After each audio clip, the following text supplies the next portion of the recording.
उपवास, रसाहार और फलाहार से अच्छा स्वास्थ्य। नवम दिवसीय के नवरात्र कहे जाते हैं। 9 दिन का कार्यक्रम होता है, कभी कभी कम ज़्यादा हो जाता है, ज़्यादा तो नहीं, 8 दिन भी हो जाते हैं। लेकिन इस बार 9 दिन का जो व्रत कहे, देवी व्रत चले, नवरात्र चले, तो इसमें मैंने एक प्रयोग किया। प्रयोग तो मैं वैसे भी करता रहता हूँ, लेकिन 9 दिन का ये प्रयोग है, 3-3 दिन का।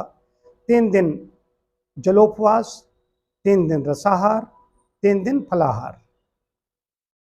एक बड़ा अच्छा रहा।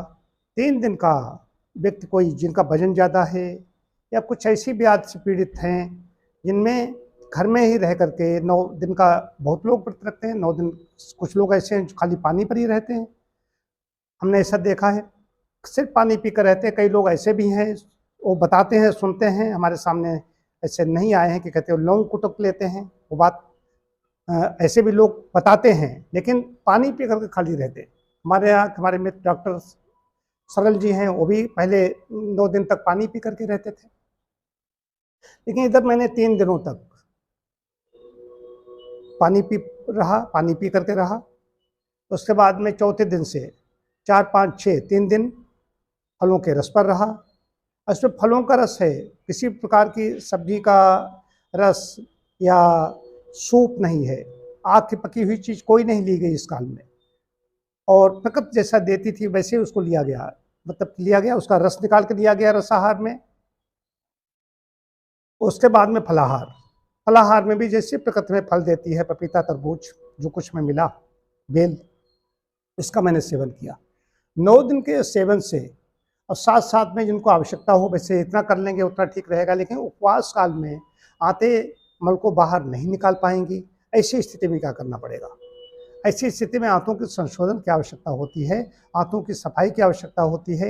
एनिमा के द्वारा पानी अंदर पहुंचाया जाए और उसको बाहर निकाल दिया जाए। इससे मल, आंतों की धुलाई हो जाएगी, आंतें साफ हो जाएंगी।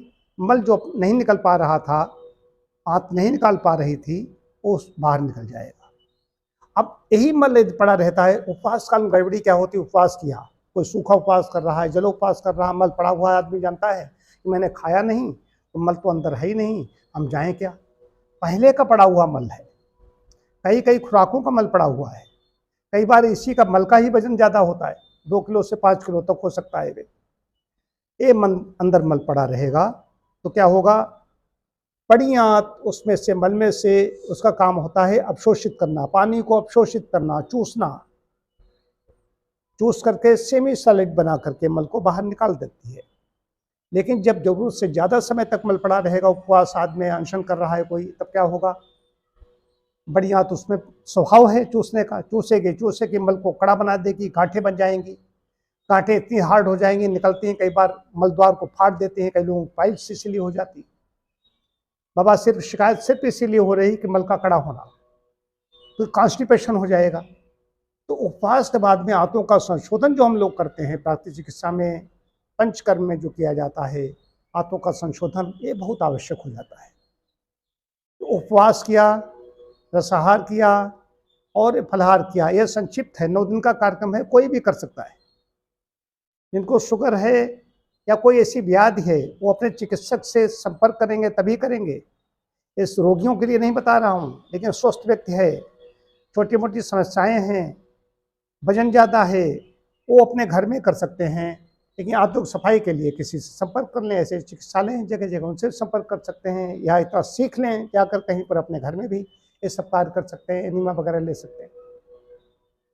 अच्छा हो उपवास काल में पेट में पट्टी डाल लें मिट्टी की।